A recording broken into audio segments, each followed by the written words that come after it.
Friends, आज हम इस वीडियो में ये डिस्कस करेंगे कि डिफरेंशिएशन और लिमिट और कंटिन्यूटी उसका एप्लीकेशन क्या होता है। इस लेक्चर में हमें ये समझना है कि जो हमने अभी तक लिमिट, कंटिन्यूटी और डिफरेंशिएबिलिटी को पढ़ा, हम उसको कैसे और कहाँ पे यूज कर पा रहे हैं। तो उसी के लिए हमारी 3 थ्योरम हम डिस्कस करेंगे। ये टॉपिक हमारा 2 वीडियो में होगा। पहली वीडियो में हम रोल्स थ्योरम और उसके कुछ क्वेश्चंस को करेंगे और दूसरी वीडियो में 2 बाकी की थ्योरम होगी, कोची मीन वैल्यू थ्योरम और लैग्रांजे मीन वैल्यू थ्योरम, और उसके क्वेश्चंस को हम समझेंगे। तो यहाँ पर डिस्कस करते हैं इम्पोर्टेंट थ्योरम जिसके ऊपर क्वेश्चन आता ही रहता है, रोल्स थ्योरम। रोल्स थ्योरम क्या है? Late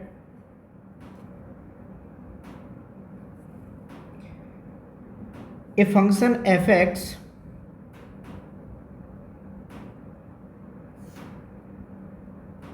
let a function f(x) such that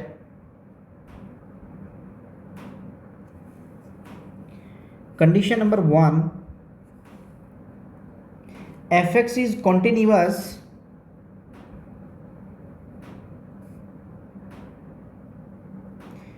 f(x) is continuous in the closed interval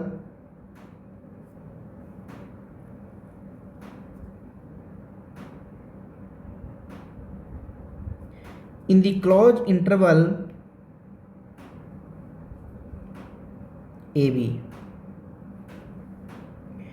दूसरी कंडीशन है f(x) is differentiable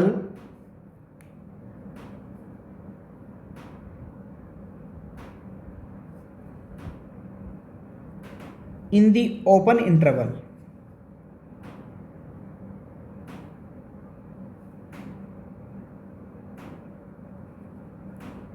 in the open interval A B, यानी जो आपका फंक्शन है वो ए और बी पॉइंट पर भी कंटिन्यूअस हो और बीच में भी कंटिन्यूअस होना चाहिए। डिफरेंशिएबिलिटी में ऐसा नहीं है, ए पर डिफरेंशिएबल हो या ना हो, बी पर डिफरेंशिएबल हो या ना हो, लेकिन उसके बीच में जितने पॉइंट्स आते हैं फंक्शन सभी पर डिफरेंशिएबल होना चाहिए। Condition number 3, F of A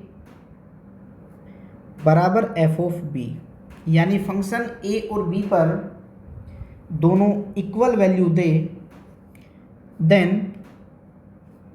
there exist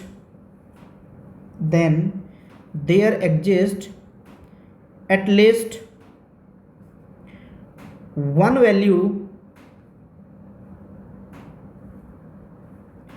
value of X between A and B such that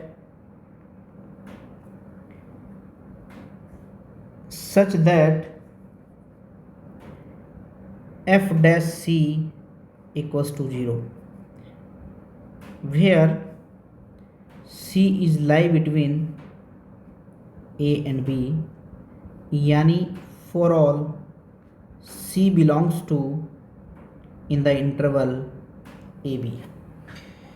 c a के बराबर नहीं होना चाहिए, c a से बड़ा हो या b से छोटा हो, c कुछ इस तरीके से लाई करे।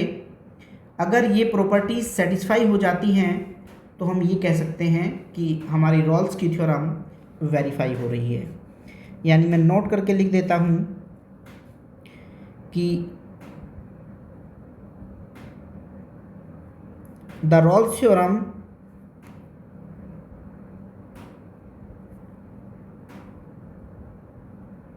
verify if the three conditions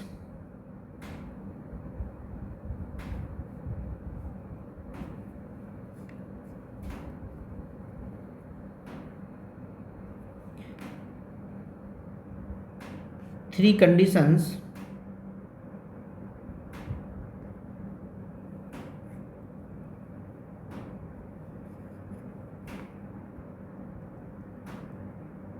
satisfy. यानी अगर ये तीनों कंडीशन सेटिस्फाई हैं तो हमारी रोल्स की थ्योरम वेरीफाई करेगी, और अगर ये कंडीशन सेटिस्फाई नहीं है तो रोल्स की थ्योरम वेरीफाई नहीं करेगी। तो नोट वेरीफाई के लिए अगर हम बात करें, स्टूडेंट ध्यान दीजिए, अगर हम नोट वेरीफाई के लिए बात करें कि note verification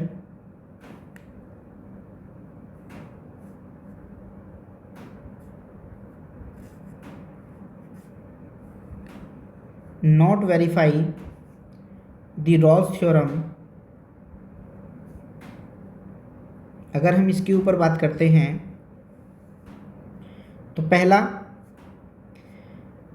f(x) is not continuous in the closed interval a b, पहली कंडीशन। दूसरा, और करके लिख सकते हैं, f(x) is not differentiable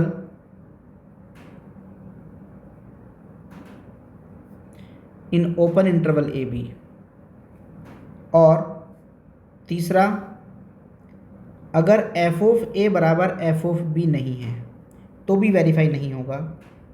और चौथा कंडीशन कि जब f डैश c 0 के बराबर होगा तो अगर c does not belongs to A B, अगर वो इसमें बिलोंग नहीं करता है तो this is the not verification of Rolle's theorem. इनमें से कोई भी प्रॉपर्टी अगर सेटिस्फाई नहीं है तो तब हम कह सकते हैं कि रोल्स की थ्योरम वेरीफाई नहीं है। स्टूडेंट, अगर मान लीजिए आपको एक पूरा इंटरवल दिया जाए, उसके अंदर इन्फिनाइट पॉइंट होते हैं, अगर हर पॉइंट पे आपको कंटिन्यूटी चेक करनी हो या हर पॉइंट पर उसकी डिफरेंशियबिलिटी चेक करनी हो, तो इसके लिए हमारे पास एक बहुत बड़ा काम हो जाता है कि हर पॉइंट पर डिफरेंशियबिलिटी चेक करना, हर पॉइंट पर उसकी कंटिन्यूटी चेक करना थोड़ा मुश्किल होता है। उसके लिए हमारे पास एक ज्योमेट्रिकल इंटरप्रिटेशन है इसकी, कि उसी से हम पता लगा सकते हैं। तो अगर हम देखें ज्योमेट्री से तो हम ये देख सकते हैं कंडीशन नंबर 1 में कि if f(x) f of a बराबर f of b है, तो इसका इम्प्लाई मतलब है कि f(x) is continuous everywhere in the interval A B. अगर ये दोनों वैल्यू बराबर दे देता है तो हम कंटिन्यूटी को हमें चेक करने की आवश्यकता नहीं होगी। और दूसरी कंडीशन है कि इफ़ f ऑफ a बराबर f ऑफ b बराबर 0 हो जाए, इसका मतलब है कि f(x) is continuous and differentiable in the interval A B.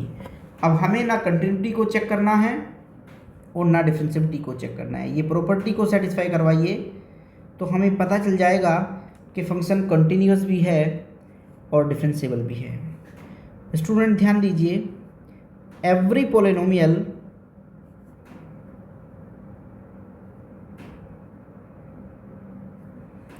polynomial is continuous and differentiable in closed interval। तो अगर मान लीजिए आपको पॉलिनोमियल मिल जाता है तो वो कंटिन्यूअस भी होता है, डिफरेंशिएबल भी होता है किसी भी क्लोज इंटरवल में।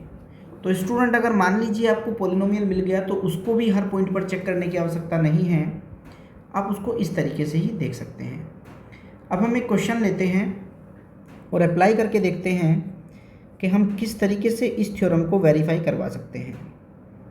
तो एक प्रॉब्लम है जिसमें हम ये डिस्कस करेंगे कि कैसे हमारी थ्योरम वेरीफाई हो जाती है। वेरीफाई रोल्स थ्योरम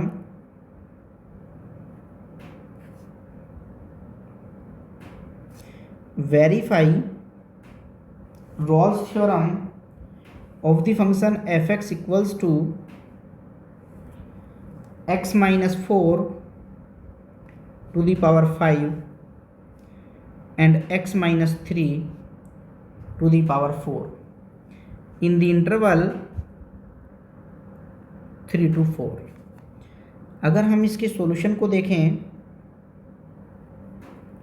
तो स्टूडेंट हमारे पास जो फंक्शन f(x) है वो x minus 4 to the power 5 into X minus 3 to the power 4 is a polynomial. ये एक पॉलिनोमियल है।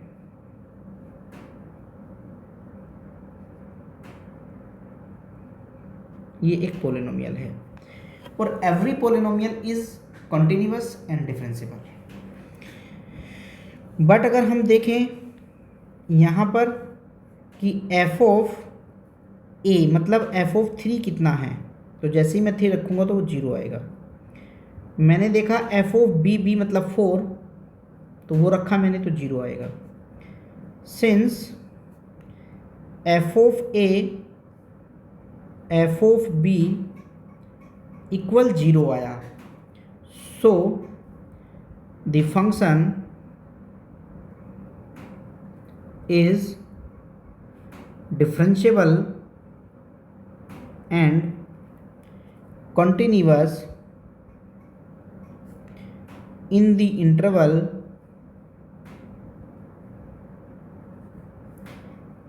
3 and 4। इस इंटरवल में फंक्शन कॉन्टिन्यूस भी है और डिफरेंशिएबल भी है। अब हमें फाइंड करना होगा f dash x।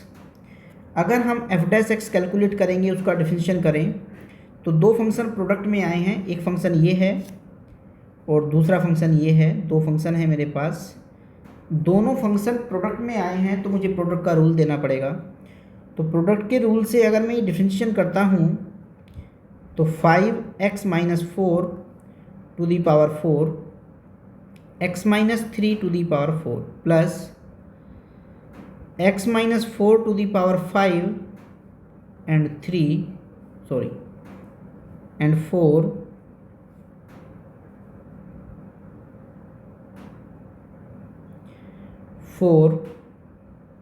x minus 3 to the power 3।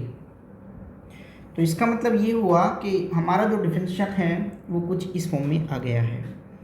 यहीं से अगर हम देखें तो x minus 4 to the power 4 और x minus 3 to the power 3 common आ रहा है, तो यहाँ से आपको मिलेगा 5x माइनस 3 और यहाँ से मिलेगा 4x minus 4।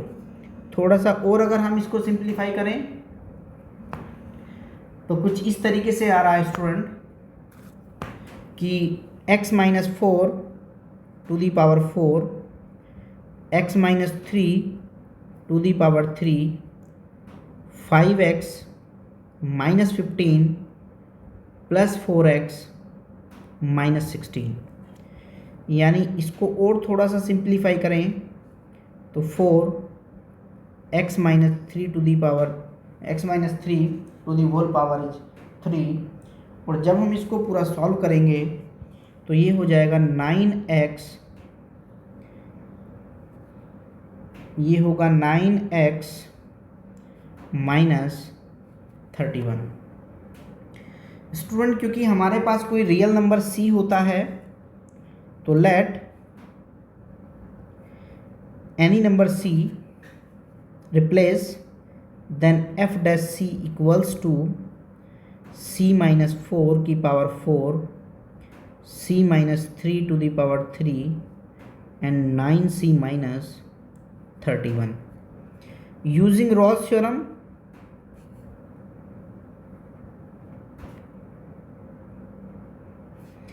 f dash c को 0 रखना पड़ेगा।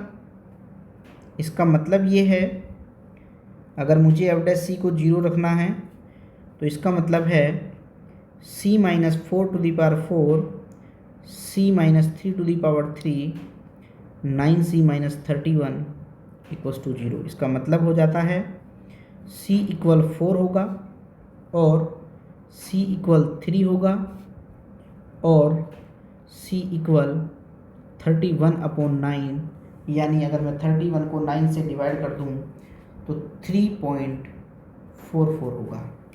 तो c की मेरे पास 3 वैल्यू आ रही हैं। अगर देखें where c equals to 3 and c equals to 4, close interval के दोनों पॉइंट हैं, तो इनको तो हम नहीं कंसिडर कर रहे हैं क्योंकि c दोनों के बीच में आना चाहिए था, तो मैं इनको कंसिडर नहीं कर रहा हूँ। एक पॉइंट है मेरे पास c इक्वल्स टू 3.44। अगर इसको मैं देखूँ तो ये 3 और 4 के बीच में कहीं लाई करता है, यानी मेरी सारी कंडीशन सेटिस्फाई हैं। Hence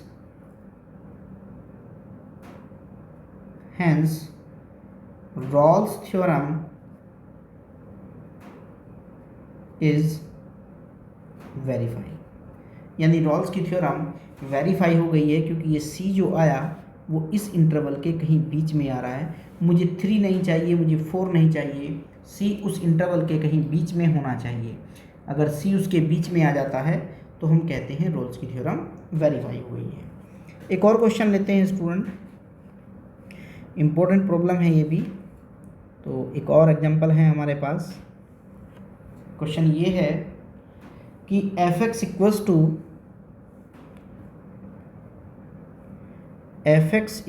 two mod of x in the interval, यानी x बिलोंग्स टू -1 to 1, इस इंटरवल में बिलोंग कर रहा है।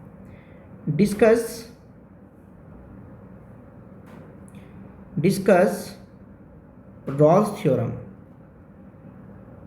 वो कह रहे हैं रॉल्स थ्योरम को डिस्कस कीजिए अगर f(x) इतना है तो। सॉल्यूशन स्टार्ट करते हैं।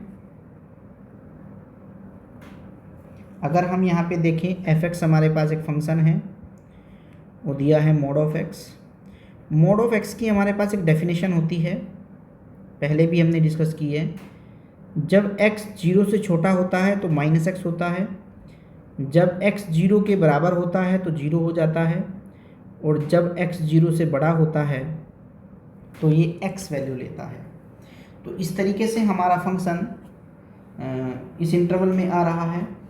अगर हम इस फंक्शन को देखें तो उसके हम 0 पॉइंट पर, चूँकि हमें ब्रेक हो रहा है, अगर x मान लीजिए 0 से छोटा है तो -x है तो फंक्शन कंटिन्यूअस है, 0 से बड़ा है तो ये फंक्शन मुझे लेना है तो वहाँ भी फंक्शन कंटिन्यूअस है, लेकिन 0 पर ये ब्रेक हो रहा है तो मुझे इसकी कंटिन्यूटी को 0 पर चेक करना पड़ेगा।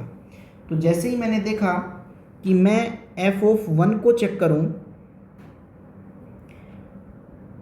f(1) -1 को अगर चेक करूं तो -1 का मोड यानी 1 आएगा, और मैंने f(1) को देखा तो मोड ऑफ 1 यानी 1 आएगा।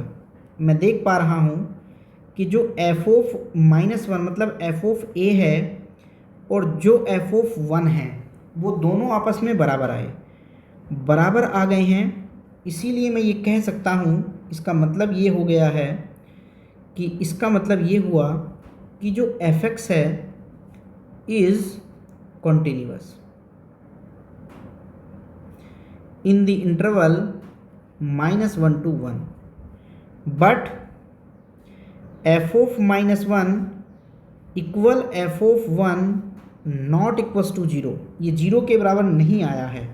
इसका मतलब है f(x) इज़ नॉट डिफरेंशिएबल। और जब हमारा फंक्शन डिफरेंशिएबल नहीं है तो हम कह सकते हैं कि hence Rolle's theorem is not verify. इसका मतलब ये हुआ कि रॉल्स की थ्योरम वेरीफाई नहीं है। तो स्टूडेंट, इस तरीके से हम अपनी प्रॉब्लम को सॉल्व कर सकते हैं। कब हमें वेरीफाई करवाना है, कैसे वेरीफाई करवाना है, उसका मैंने आपको एक एग्जांपल दिया, और दूसरा एग्जांपल मैंने आपको दिया है जब थ्योरम वेरीफाई नहीं हो रही है। 3 कंडीशन मैंने आपको बताई हैं, तीनों कंडीशन में से अगर एक भी कंडीशन फेल हो जाती है तो हम इसे नॉट वेरीफाई कहेंगे, और अगर तीनों कंडीशन वेरीफाई हो जाती हैं तो आपकी थ्योरम वेरीफाई होगी। अब नेक्स्ट वीडियो में हम ये डिस्कस करेंगे कि लैग्रांजे मीन वैल्यू थ्योरम क्या होती है और कॉची मीन वैल्यू थ्योरम क्या है, उसके एग्जांपल्स कैसे किए जाएंगे, कैसे उनको अप्लाई किया जाता है। नेक्स्ट वीडियो में हम यही डिस्कस करने वाले हैं। Thank you very much.